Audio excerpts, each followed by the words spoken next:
Hey YouTube, how's it going? Kevin Cleary here with a knife video for you. Today we are taking a look at the very cool Zieba S2. This, of course, is the knife that has become fairly famous because of that devil tail clip. We will talk about that when we get to that portion of the video. But for now, let me give you a little bit of background. If you're not at all familiar with Michael Zieba, he's a maker out of New York.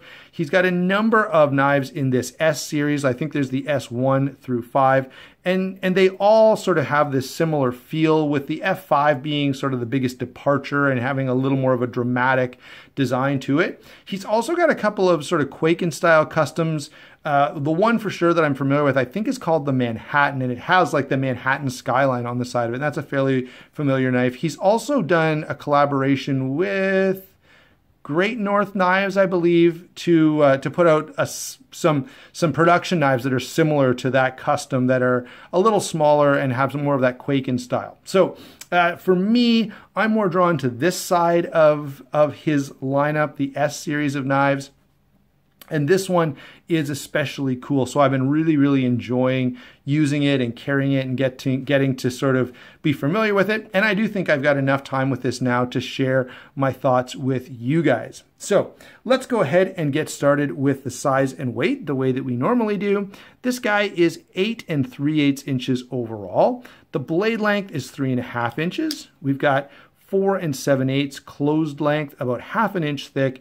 And the one number that's really going to stand out here is definitely going to be the weight. This is a fairly hefty knife, weighing in at 6.46 ounces. So that's pretty hefty if you're in, especially if you're a production knife guy. Now, if you're into customs, if you're into mid-techs, that may not make you bat an eyelash. They tend to push those upper limits of weight.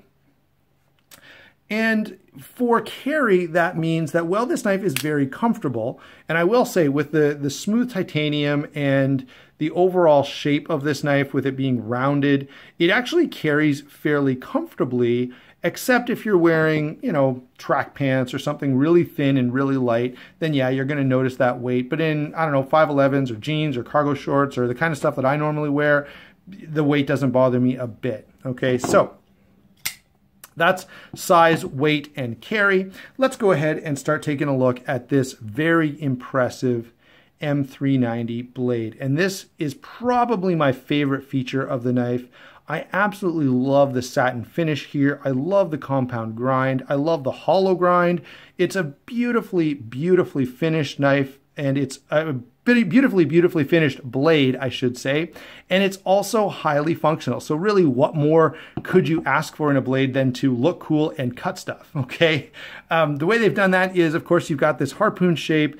You've got a hollow grind here on the flat, and then a flat grind out here, or on the main portion of the blade, and then a bit of a flat ground, sort of a spanto-ish style out here near the tip, which is going to make that tip a little stronger and a little more durable.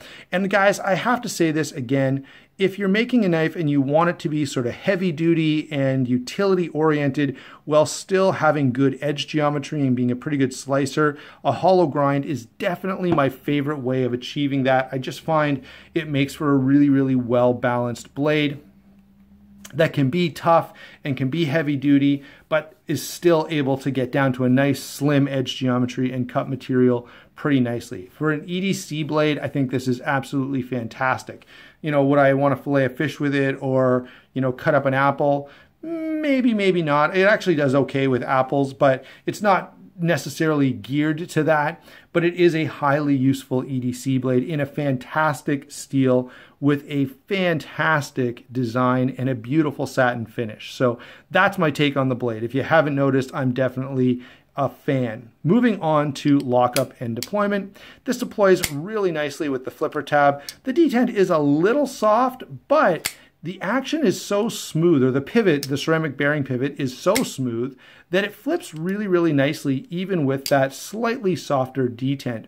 And part of that, by the way, I think there are two things that account for that. One is the very smooth, very low friction pivot. The other thing is the geometry of the flipper tab to the pivot screw. Okay, so here's the pivot screw. Notice how the flipper is a little above that.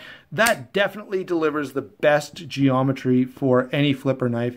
And really, if you're looking at a flipper, you want to see that, okay? If you get to a knife that has the flipper tab lower than the pivot screw, there's a good chance that you'll have problems. Now, maybe not, okay, but it just increases the chances that you won't have a knife that really flips well. In terms of lockup, it's very, very solid. No side to side or up and down play. That's really good. The lock bar is also very easy to access and quite comfortable. So if you're that guy that likes to fiddle with your knife on the couch, this is going to be a great option for you. It's really, really comfortable to deploy over and over and over again. Okay, so the lockup and deployment is quite nice on this, with the only sort of caveat being it could have a slightly stiffer detent, but the detent as it stands works really, really well. So let's take a look at the handle construction here. So we have obviously contoured titanium that makes it very, very nice in hand. We've got this very substantial backspacer, and that's one thing that I'm not totally in love with. It does add weight. If you could have done standoffs or even a smaller backspacer here, I think it would have reduced that weight substantially. As it is, that's fine, and it's definitely, you know, I don't think it takes away anything from the knife. And I will say, if you're someone who wants to get, you know, some various work done on the knife, that does give you a good option, something to anodize or have refinished or whatever else. So that is definitely something. We've got some checkering here on the top of the knife that does give some added traction, as well as the jimping there on the back of the blade that also contributes. In hand, the knife feels really, really good, and it feels good in every grip, with the exception being sort of an ice pick grip. So that would be like this, and that's because, as you can see, the flipper tab here wants to stab into my hand there. So other than that, it's really, really comfortable in pretty well every grip. And the overall construction is really nice. The attention to detail is definitely there. It's smooth, it feels great. Again, the big issue or challenge is going to be that weight for some people. Now, the last thing that I want to talk about is, of course, the thing that stands out the most, and that is this devil tail pocket clip. Here are my thoughts on it. On the knife itself, as I look at it like this, I could either take it or leave it. However, when you put the knife in pocket and you have, hold on, let me see if I can grab it. Okay, here's a drawing my kids made on the weekend.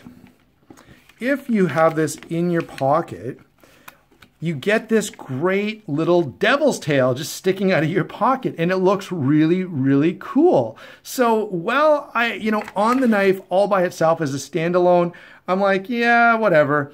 But when you actually put this in pocket and you have this little devil tail kind of sticking out of your pocket, it does look really cool, okay? So I have to give some credit there for, one, being a little bit creative and doing something different than what we're seeing, and also providing something that, you know, as it is on the knife, it's just there and it's fine. It doesn't really detract, it doesn't really add a whole lot. But then when you put it in pocket and it looks like you've got some kind of animal in your pocket and just the tail is sticking out, that is a really, really neat little touch. So that's my take on that pocket clip. I don't love it, but I do love the effect that it has when you put it in your pocket. So overall, everything about this knife, guys, is pretty positive. I'm not in love with the backspacer. I'm not totally in love with the devil's tail clip, although I love the effect that it has in pocket. I do love this blade. It's phenomenal. And so those are my sort of general thoughts on the knife itself. Let's go ahead and do some comparisons, and then I'll give you sort of my overall take on this knife. Do I recommend this for everyone, or do I think this is one you should pass? What do I think in general? So before we get to that, let's do some comparisons. We'll start off, because everyone is very familiar with it, the Chris Reeve knives in Cosi. I want to call it a Sabenza every time, even though I know it's not. You can see that the Incosi is very close in size. It's got just a little bit extra. It is lighter. And here's, I've talked about this before. I love the Incosi because of the fact that you're getting an extremely heavy duty knife. I would say this is every bit as heavy duty as just about anything out there. And yet it's not huge and it's not crazily heavy. So I've got to give a lot of credit to the Incosi. and I wanted to include that. Let's grab some knives that have a little bit of style to them. So here is the Olamic Cutlery Swish. Beautiful design, highly functional, and that's basically the only thing these have in common. Okay, similar price point, I guess. But the other thing, and I really like this, when you get a highly attractive knife that also works really well, you know, I gotta give some credit for that. What else have we got here? If you're looking for a titanium frame lock that's a little more affordable, you know, Kevin, I love this knife, it's beautiful, and I would love to have something like it, but it's just not in the cards for me. Hey, that's great. There are tons of good titanium frame locks out there that you can get at reasonable prices, especially some Kaisers right now that come in at very, very attractive price points. A very comparable knife. It's not only is it in a similar price point, it's got a similar design philosophy, it weighs about the same, has got to be the Curtis F3. I love the Curtis F3, guys. I really do. It's one of my favorite all-time knives. And I do think it delivers a similar level of utility and usefulness. Maybe it's not quite as stylish, and it certainly doesn't have the devil tail clip, but you are getting a larger knife for about the same weight, which is definitely noteworthy. What else have we got here? Another knife that kind of puts me in mind, they even have a similar blade shape, is going to be the Riot Knives Torrent. Again, this is another high favorite of mine. Great knife, really well put together, and again, you can find these around right now. Both of these can be a bit of a challenge to lay your hands on, like most of the knives we've been sharing. And so let's go ahead and grab some knives that won't be so much of a challenge and do represent what I think is probably the best value in terms of titanium frame locks that are out there. These are, of course, are both CTs. This is a 0462. This is a 0393. And Zero Tolerance, guys, does a great job. These are both 20 CV steel, which is going to be very equivalent to M390, but the price point on these is much more affordable. Not cheap, okay, they're still over $200, but you know, that may be more appropriate or more achievable for some of you than the, I don't know, 500 and change that they're asking for the Zieba. So I wanted to bring those ZTs into our discussion a little bit. So there you go, guys. That's some comparisons for you. What are my overall thoughts on this knife? Well, guys, I think it's a fantastic design. I don't need to tell you again that I find this to be one of the nicest blades that you can find on any knife out there these days. I absolutely love this blade. The handle is comfortable. The design is interesting. Plus, all your friends are going to be asking, what have you got in your pocket when they see that little tail sticking out? And that does add, you know, a little bit of novelty to it. So overall, I think this is a really well put together knife. I can absolutely understand why it's so popular and why it got a lot of attention in the industry. Makes perfect sense. And I think if you look at this design and you just love it, okay, then to you, it's probably worth saving up that money and finding yourself one.